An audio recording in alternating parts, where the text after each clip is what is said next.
በስተመጨረሻ አንድ ሽልማት ይቀረናል።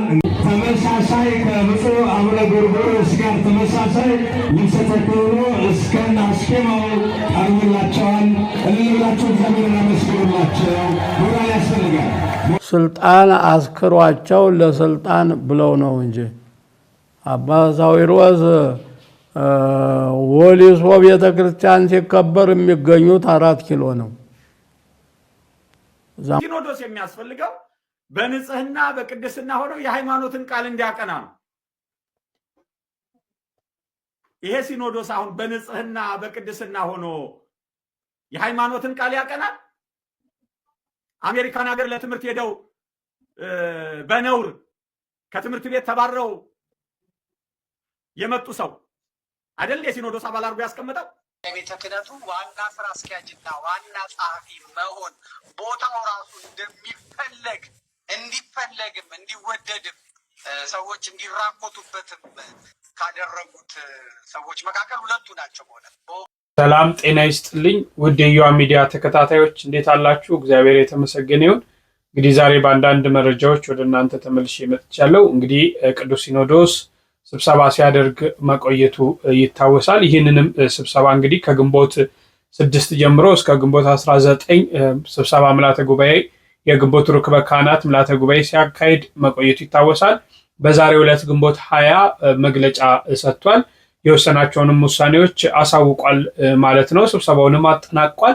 እንግዲህ በዚህ ስብሰባ ውስጥ እጅግ ተጠባቂ የነበረው ለ3 ዓመት ጠቅላይ ስራ አስኪያጅ ሆነው ወይም ደግሞ ልዩ አብሮ ደግሞ የቅዱስ ሲኖዶስ ጸሐፊ ሆነው ማን ይመረጣሉ በብፁዕ አቡነ አብርሃም እና በብፁዕ አቡነ ጴጥሮስ የሚለው ትልቅ አጀንዳ ነበር በህዝበ ክርስቲያኑ። እንግዲህ መረጃውን እንደሰማችሁት ብፁዕ አቡነ ሳዊሮስ የጠቅላይ ቤተ ክህነት ዋና ስራ አስኪያጅ ሆነው የብፁዕ አቡነ ጴጥሮስ ደግሞ የቅዱስ ሲኖዶስ ጸሐፊ የነበሩት ወደ ብፁዕ አቡነ ዲዮስቆሮስ ዞሮ ብፁዕ አቡነ ዲዮስቆሮስ ለ3 ዓመት እንዲመሩ ውሳኔ ተሰጥቷል ማለት ነው። እንግዲህ በዚህ ውሳኔ ላይ በርካታ ምዕመናን በርካታ ኦርቶዶክሳውያን የራሳቸውን የተሰማቸውን ቅሬታዎች እያሰሙ እንደሆነ እየተከታተልን ነው። እንግዲህ ዛሬ ቅዱስ ሲኖዶሱ ውሳኔውን ጨርሷል፣ ስብሰባውን ውሳኔውን አስተላልፏል ማለት ነው። ያንን እንመለከታለን። ቅዱስ ሲኖዶስ ለምንድን ነው የሚያስፈልገው? ሲኖዶስ ማለት ምን ማለት ነው የሚለውን እናያለን። ዘመድኩን እና ብፁዕ አቡነ ቄርሎስ አረጋዊ አባት የሰሜን ወሎ ሀገረ ስብከት ሊቀ ጳጳስ ናቸው። እንግዲህ በሕግና ምክንያት ከሀገረ ስብከታቸው አይወጡም። በአንድ ወቅት ስለ አቡነ ሳዊሮስ የተናገሩትን በስፋት እንመለከታለን። ሌሎችንም ነገሮች አብረን የምናይበት መርሃ ግብር ነውና እስከ መርሃ ግብሩ ፍጻሜ ድረስ አብራችሁን ቆዩ። እንደተለመደው በኮሜንት ሴክሽን ላይ እግዚአብሔር ይመስገን እያላችሁ ጻፉ። ይህ ቪዲዮ ለብዙዎች እንዲደርስ ላይክ እና ሼር ማድረጋችሁን አትርሱ። የመጀመሪያ ቀዳሚ ያደረግነው የምንመለከተው እንግዲህ ከብፁዓን አባቶች ከፋይናንስ ነገር መሸሽ አለባችሁ ይላሉ አንድ ካህን። አያይዘውም ደግሞ ቅዱስ ሲኖዶስ ማለት ምንድን ነው፣ ሲኖዶስ ለምን እንደሚያስፈልገው የሚለውን ተመልክተን እንመለስ። በስመ አብ ወወልድ ወመንፈስ ቅዱስ አሐዱ አምላክ። አሁንም በድጋሚ መጥቻለሁ። ዛሬ ለተሰልመት ነው፣ ከቅዳሴ ነው የተመለስኩት። ስጋው ደግሞ ተቀብያለሁ፣ አልዋሽም። ስለዚህ ውሸት አንነጋገርም። አሁን ባጭሩ ነገራችሁ ድጋሚ መፍትሄውን ማለት ነው። ይሄ ፋይናንስ ገንዘብ ጉዳይ ጳጳሳት ውጭ ካልሆናችሁ አሁን ጳጳሳት አባቶች ለእናንተ ማስተላልፈው መልእክት ይሄ ነው። ከገንዘብ ውጭ ካልሆነን አይሳካልንም። ምክንያቱም አሃት አብያተ ክርስቲያናት በተለይ ግብፅ፣ አርሜኒያ፣ ሶሪያና ህንድ ጳጳሳት ፊርማ እንኳን አይፈርሙም። በኮሚቴ ነው የሚመራው ፋይናንሱ። ስለዚህ ዘረኝነት ትላላችሁ፣ ዘረኝነት አይደለም። መንግስትም ደግሞ በፖለቲካ የሚሰጋው ወዶ አይደለም፣ መጠበቅ አለበት፣ ስቴቢሊቲ ማረጋጋት ስላለበት ነው። ስለዚህ ብዙ ወንድሞቻችን ተሰደዋል። አሁንም ስሙ ባካችሁ፣ አባቶቻችን ጳጳሳት ባካችሁ። ስለዚህ ፋይናንሱ በኮሚቴ ይመራል፣ ያኔ ሁሉ ነገር ይስተካከላል። ይሄንን ለማለት ነው። ስለዚህ በተለይ ግብፅ ላይ ተማሩ። ግብፅ ጳጳሳት ከገንዘብ ግንኙነት የላቸው። ይሄን ለማለት ነው። አዎ መጀመሪያ ሲኖዶስ ለምንድን ነው የሚያስፈልገን የሚለው ነው እንግዲህ ይሄንን ውሳኔ ለመወሰን የሚረዳ። ሲኖዶስ የሚያስፈልገን ለምንድን ነው? ምን እንዲሰራልን ነው? በቅዳሴው ላይ በቤተ ክርስቲያን መጽሐፍት ምንድን ነው የሚለው? ጳጳስ ለምንድን ነው የሚያስፈልገን? ሲኖዶስ ለምንድን ነው የሚያስፈልገን? እንደው አንድ ቃል እንኳን ብናነሳ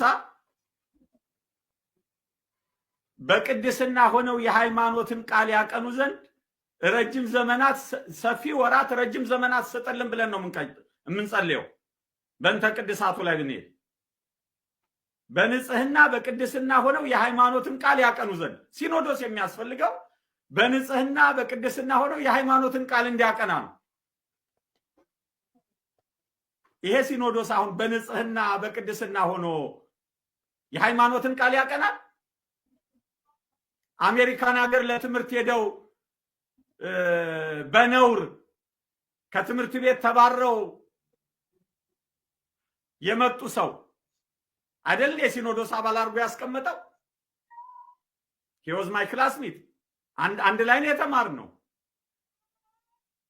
በትምህርት ቤት አብረን ነው የቆየነው፣ እንተዋወቃለን። ሐሰት ከሆነ ምላሽ በሲኖዶስ ደረጃ ለትምህርት ቤቱ ምላሽ መሰጠት ነበረበት። እውነት ከሆነ ደግሞ ቀኖና መወሰድ ነበረበት። ስለዚህ ይሄ ሲኖዶስ የለንም ከምንል እንደው ተሸክመን እንኑር የሚለው ሐሳብ አንደኛ ሲኖዶስ የሚያስፈልገው ለምንድን ነው የሚለውን ማወቅ ያስፈልጋል።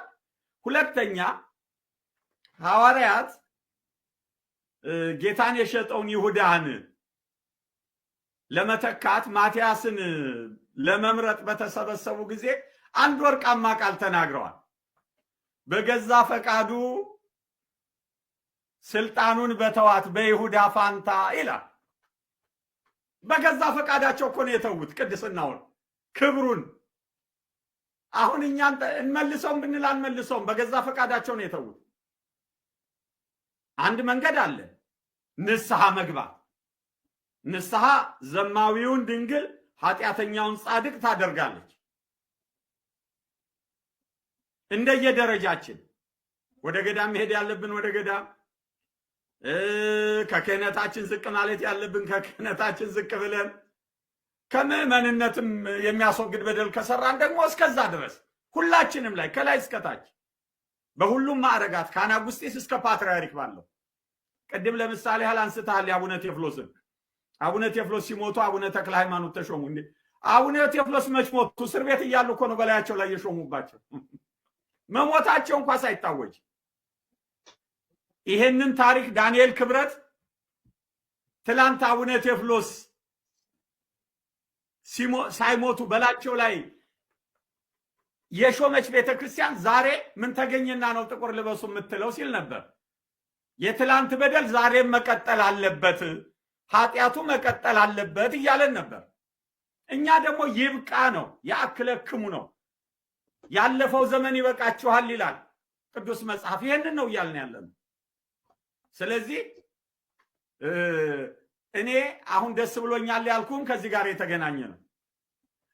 ይሄንን የሚሉ ሰዎች ሲኖዶስ ያለ ስለመሰላቸው ነው፣ ጥቅም የሚሰጥ ስለመሰላቸው ነው። ማን ክህነት ይሰጣል፣ ማን ታቦት ይባርካል፣ ማን ሜሮን ያፈላል፣ ማን በጳጳስ ብቻ የሚደረገውን የክህነት አገልግሎት ይፈጽምልናል ነው። በእውነቱ የኢትዮጵያ ቤተክርስቲያን በአሁኑ ጊዜ የካህን ችግር የለባትም፣ ይበቃል። እንዲሁም ለተወሰነ ጊዜ ክህነት መስጠትና ምንኩስና መስጠት ቢቆም እንዴት ጥሩ ነው ብዬ ነው የማስበው። ቅባ ሜሮኑም ቢሆን አሁን ቅርብ ቀን ነው ማፍላት የጀመሩት። እሱንም በአግባቡ ያዳርሱትም በየቦታው። እስቲ በትክክል በሁሉም የኢትዮጵያ ቤተክርስቲያን ያፈላነው ቅባ ሜሮን እየደረሰ ነው የሚል ጳጳስ ወጥቶ ይናገር። ለዚህ አይደል እንዴ አጥማቂ ነን የሚሉ ቅባ ሜሮን እያሉ የሚቸረችሩት ቅባ ቅዱስ እያሉ?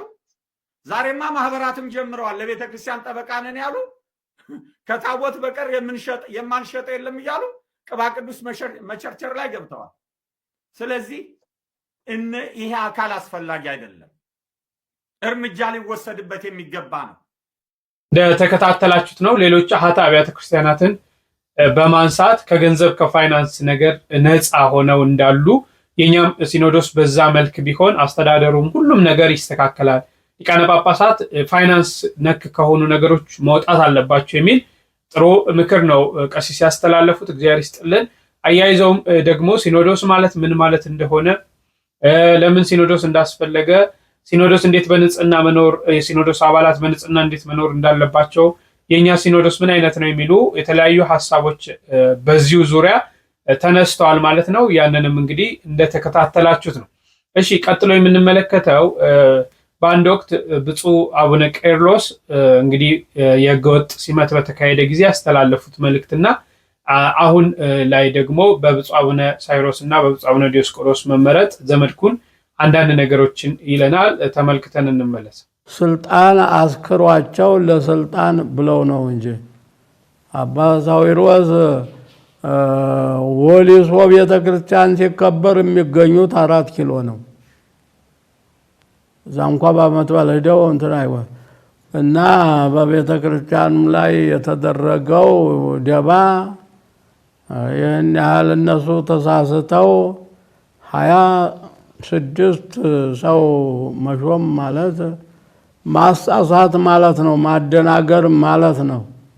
ግራ ማጋባት ማለት ነው።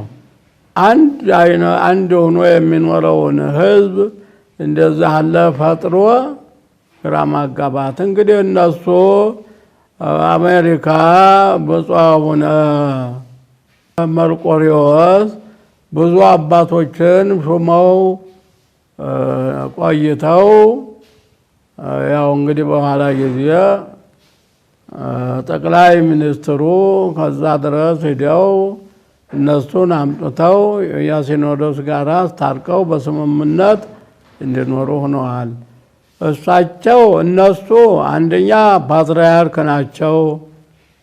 ሁለተኛም ብዙ ጳጳሳት አሉ ቀደም ሲል የተሾሙ አቡነ ኤልያስ፣ አቡነ መልከጼዴቅ፣ አቡነ ዜና ማርቆስ፣ አቡነ ጎርጎርዮስ ይህንን ሁሉ ይዘው ነው። ያም ደግሞ በሰው ሀገር ነው።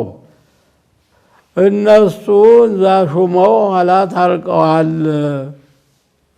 የሚል ስሜት ይዘው እኛ የምንሹምና ጠብም ቢመጣ እንታረቃለን ብለው እርቅ የለም በዝም አቶ ተብለው በሚመነን ደረጃ ይኖሩ እንደሆነ እንጂ እንግዲህ ወዲህ ደግሞ ጳጳስ ተብለው እና አቡነ ሳዊሮስም መኖር የለባቸውም።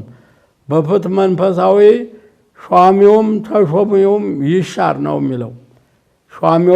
ሿሚዎቹም ተሾሚውም ህገወጥ ከቀኖና ውጭ ከሲኖዶስ ውጭ የሰሩ ቢኖር በቃ ህቡረ የወረዱ ነው። ሁለቱም ሁሉ ይወርዳሉ በፍት መንፈሳዊ እና የተሰራው ስራ የሚያሳዝን ነው፣ የሚያስለቅስ ነው በእውነቱ። አሁን ዙሪያውን የፖለቲካ ሰዎችም የእምነቶችም የሌላም ሆነ ቤተክርስቲያኗን ባጣበቋት ጊዜ ተጨማሪ ጥላት ሆኖ መነሳት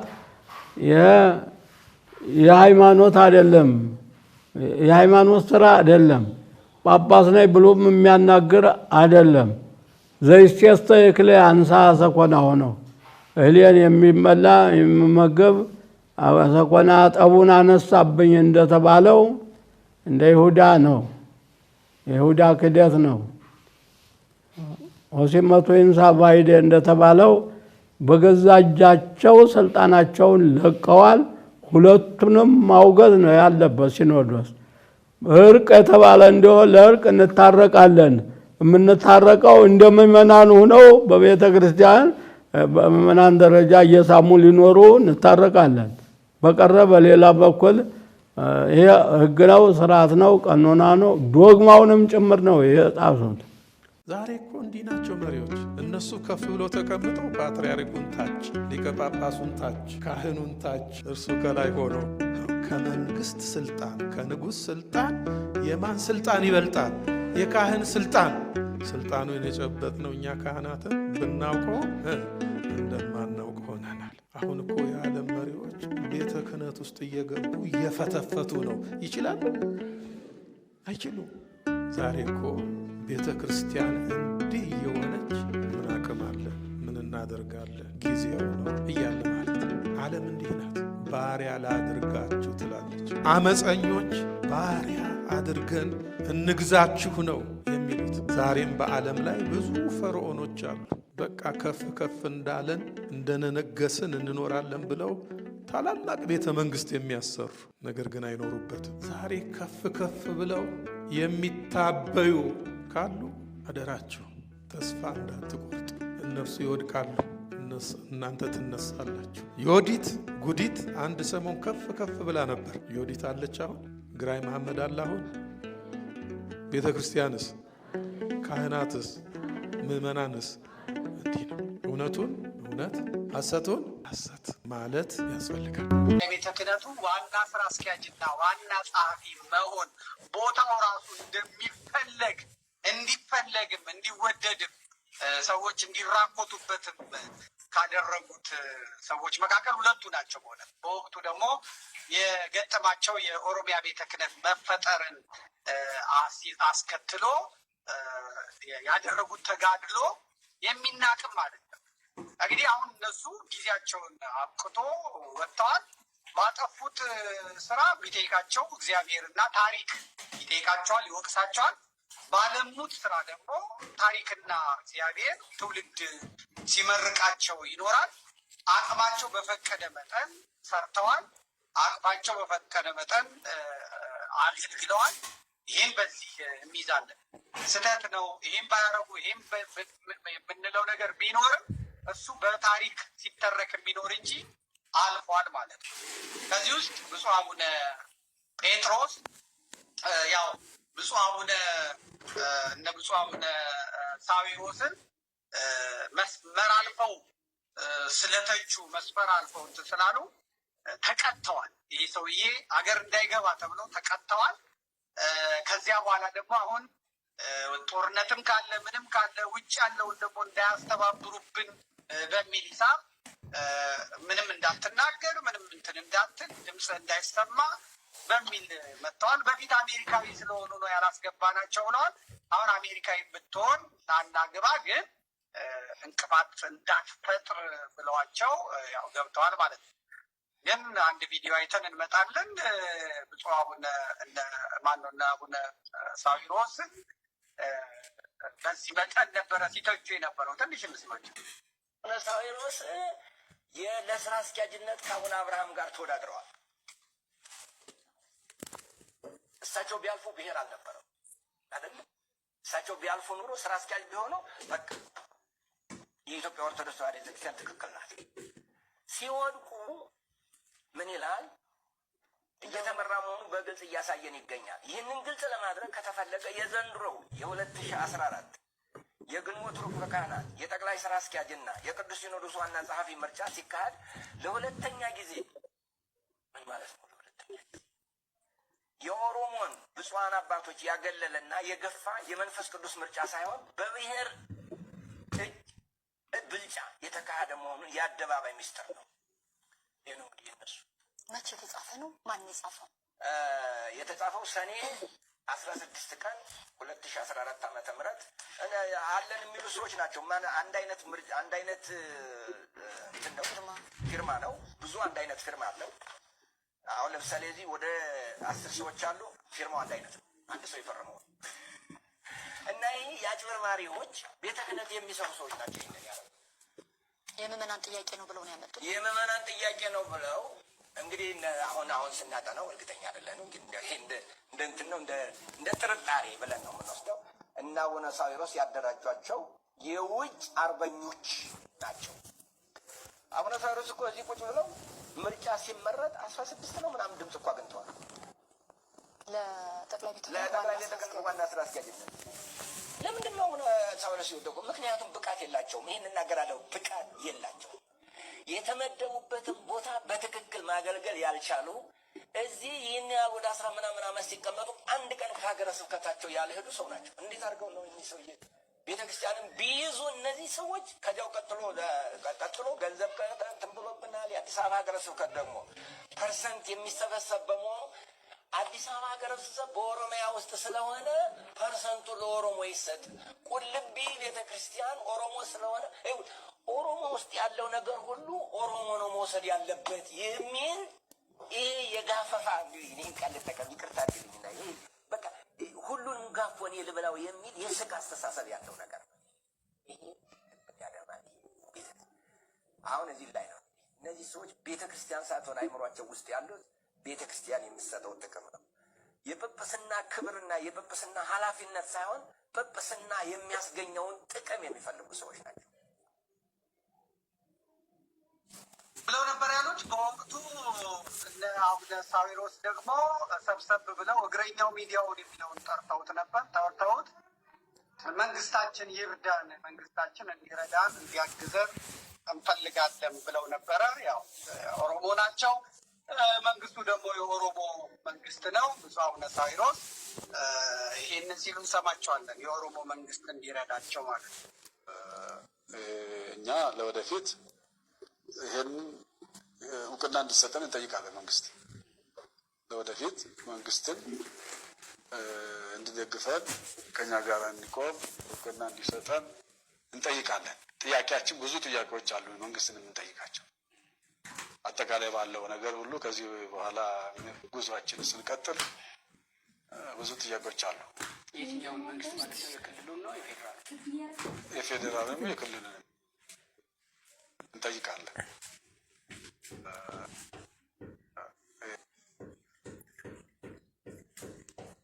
እና ያው ጠይቀዋል።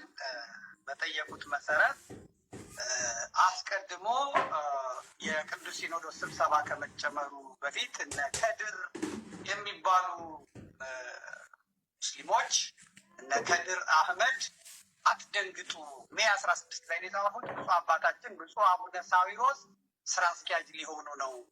የደነገጠ ካለ እንግዲህ ምንም ልናደርግለት አንችልም ብለዋል።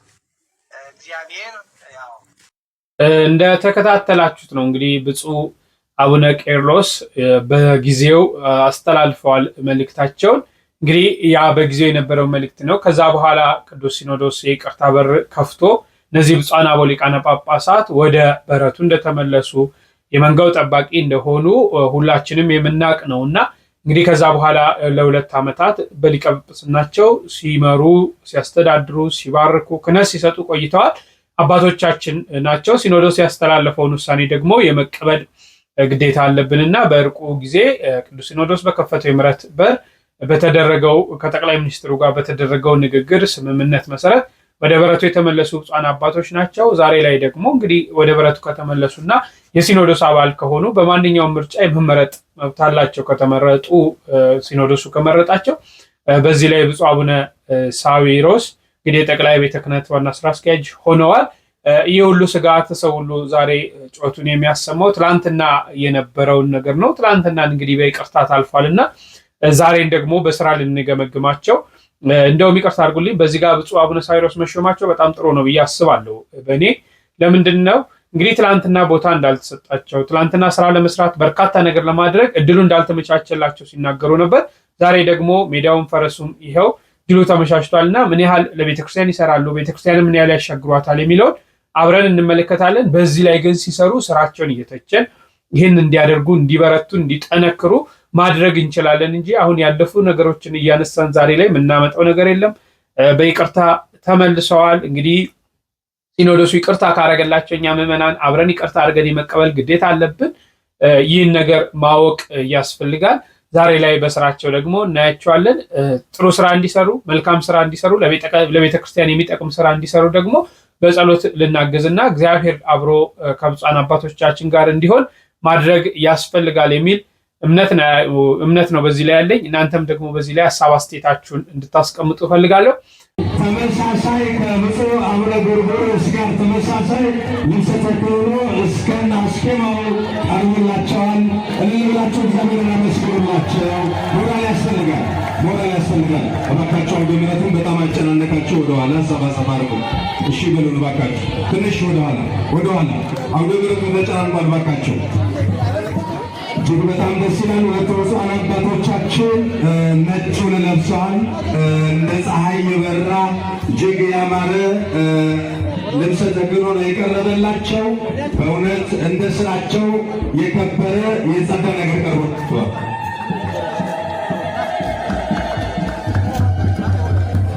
እሺ አሁን በስተመጨረሻ አንድ ሽልማት ይቀረናል።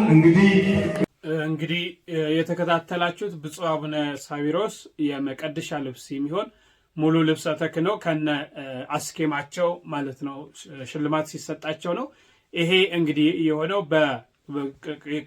የስራ አስኪያጅነት ሹመት ካገኙ በኋላ በደብረ ዘይት በተመረቀው የግንቦት 16 የቅድስት ኪዳነ ምሕረት ቤተ ክርስቲያን ምርቃት ላይ ነው ብፁዕነታቸው ይህንን ሽልማት ያገኙት። እንግዲህ ይህ ሽልማት መቀደሻ ልብስ ነው። ከብፁዕ አቡነ ጎርጎርዮስ ጋር ተመሳሳይ የሆነ ልብስ ተሰጥቷቸዋል ማለት ነው። እንግዲህ ምዕመናንን ቀድሰው የሚያቆርቡበት ልብስ ነው። አንድ እህት ሰፋ ያለ የራሷን ትዝብት ታስቀምጥልናለች። በተለይ በብፁዓን አበው ሊቃነ ጳጳሳት በእምነታችን ዙሪያ ያሉ ነገሮችን በስፋት እያነሳች ታስቀምጣለች እና እንደው እስቲ በእርጋታና በጥሞና እንከታተላት።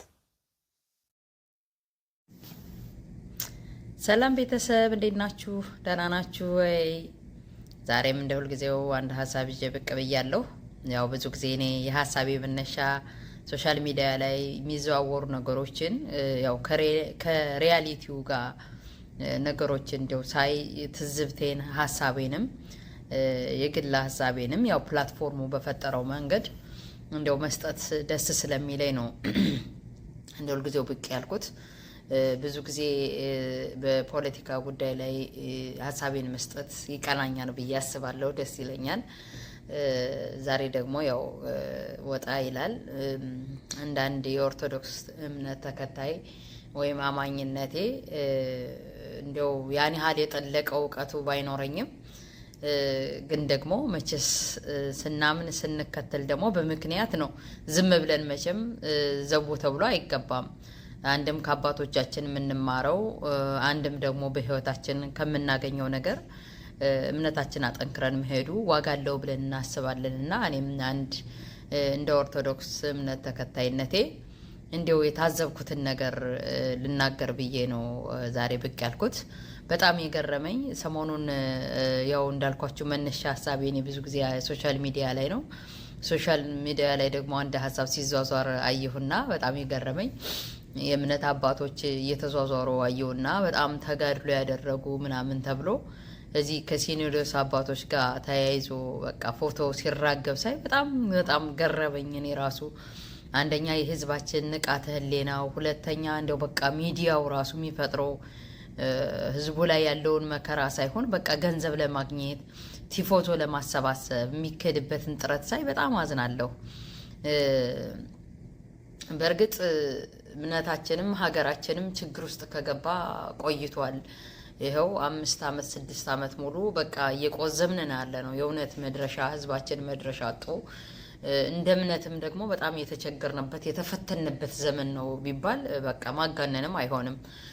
ምክንያቱም የእምነት አባቶች ከሚያስተምሩን የእምነቱ አስተምሮ ራሳቸው አባቶች አፈንግጠው ስናይ በጣም የሚያሳፍር የሚያሳዝን ነገር ነው ያየነው። የዛሬ 2 ዓመት እንግዲህ ማቅለበሱ ብለውን ማቅለበስነ ጥቁር ልበሱ ብለው የነኖይ ጊዜ ነው ተባለ። ከዛ በኋላም ደግሞ መንፈስ ቅዱስ ወረደ ደግሞ አሉን። እንግዲህ የሚታያቸው ለነሱ ነው እንዳሉን መቼም እንዳባት ተከተልናቸው። ነገር ግን በጣም በሚያሳዝንና በሚያሳፍር ሁኔታ እኛ አባቶቻችንን አምነናቸው ነው የምንኖረው፣ አምነን ነው ተቀበልናቸው። የሚፈጸመውንም ህግ ትልቁን ነገር የቤተ ክርስቲያን ህግጋቱ በእነሱ ላይ አደራ የተጣለ ነው። ነገር ግን ለስልጣን በስልጣን ሽኩቻ ያለፈው ጉድ አይተናል።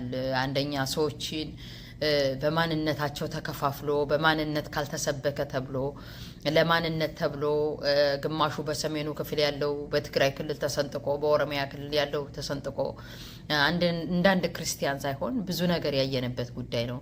ከዚህም ደግሞ በዚህ ላይ በምስሉ ላይ የምናያቸው አባቶች ትልቅ ድርሻ አላቸው።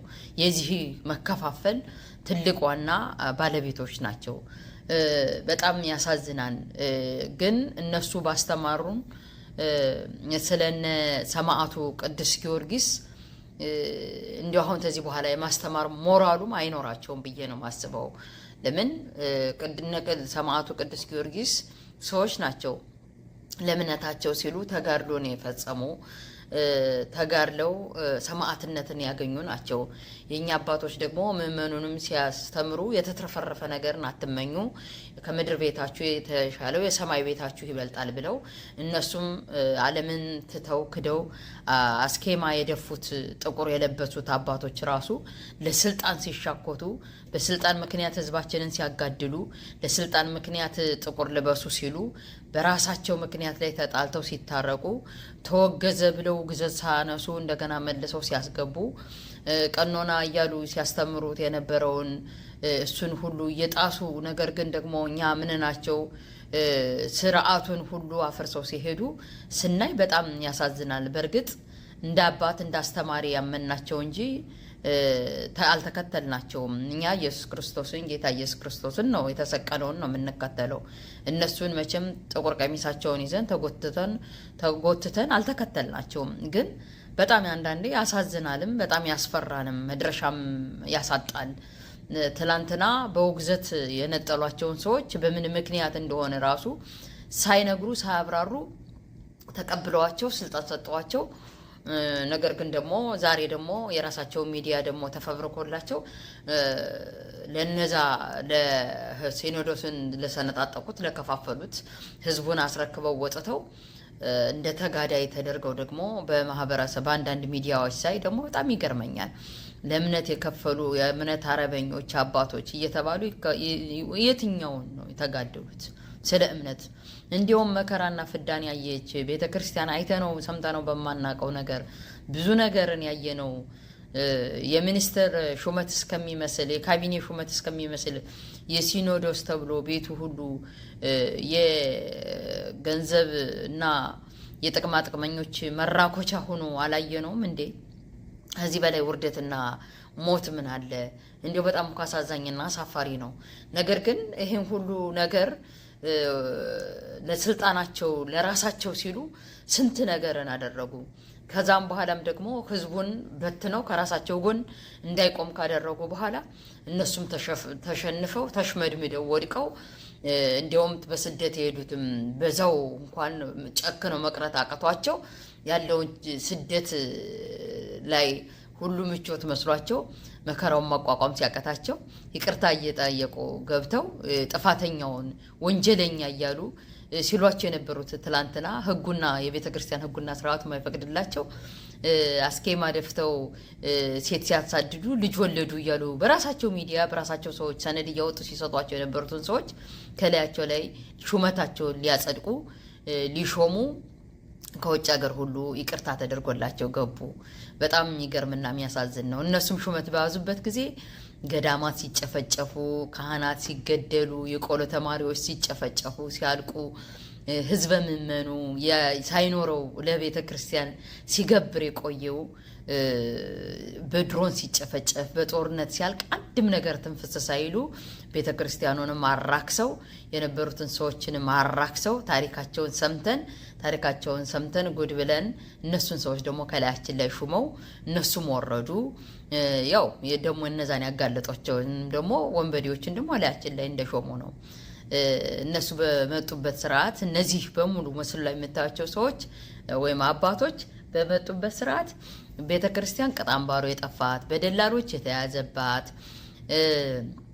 ቅኔ የተማሩ የተቀኙ አቋቋም የተማሩ ነገር ግን ቤተ ክርስቲያንን ስርዓቷን አስጠብቀው ኪዳን የሚያደርሱ ልጆቻቸውን ቤታቸውን ጎድተው ካህናት ኪዳን እያደረሱ ለያደረሱበት ኪዳን ደሞዝም ማይከፈላቸው ነገር ግን የማንምም ደላላ ቤተክርስቲያን ላይ መጫወቻ የተሆነበት የጉዞ ማህበር ምን እየተባለ ተደራጅተው የሚዘረፍበት ዘመን ነው እያየን ያለንና ህዝበ ምእመኑ ራሱ የሚደርስበት በደል የማይነገርበት ሰላም የማይሰበክበት ሰላምን ለማስፈን እንኳ ያልቻሉ የእምነት አባቶች ናቸው። እነዚህን የእምነት አባቶች እውነተኛ ተጋድሎ አደረጉ እያሉ ራሳቸው ሚዲያ ይዘው ደግሞ ሲጨፍሩ ሳይ በጣም እኔ አሳዘነኝና እንደው ትዝብቴ ልበል ብዬ ነው። እኔ እነሱ የበለጠ የጠለቀ እውቀቱ ኖሮኝ አይደለም፣ ግን እንዳንድ አማኝ ደግሞ ምናምንን የተከተልን የምንለው መነሻ ሀሳብ አለንና ያንን ሳይ ስላየው በጣም ስላሳፈረኝ፣ ነገር ግን የዚህ ሁሉ ጥፋት ተጠያቂዎች የወጣውም በሲኖዶስ አሁን የወረደውም የነበረውም ችግር ያለበት ነው የሚል ሀሳብ አለኝ። እንደተከታተላችኋት ነው። ሰፋ ያሉ ሀሳቦችን ሰፋ ያሉ የራሴ ትዝብት ነው እያለች አንስታለች። ጥሩ ነገሮችን በውስጡ አንስታለች እና እናንተስ በዚህ ላይ ምን አላችሁ? እስቲ የራሳችሁን ሀሳብ አስተያየት ስጡ። ለነገዋ ቤተክርስቲያን የሚጠቅመውን ነገር ደግሞ ለማድረግ እግዚአብሔር ደግሞ ከመጣብን ፈተና መከራ ሁሉ እንዲሸሽገን ቤተክርስቲያናችንና ሀገራችን ሰላም እንዲያደርግ የእሱ የአምላካችን ቅዱስ ፈቃድ ይሁንልን። በሌላ መርሃ ግብር እስክንገናኝ ቸርን ሰንብት።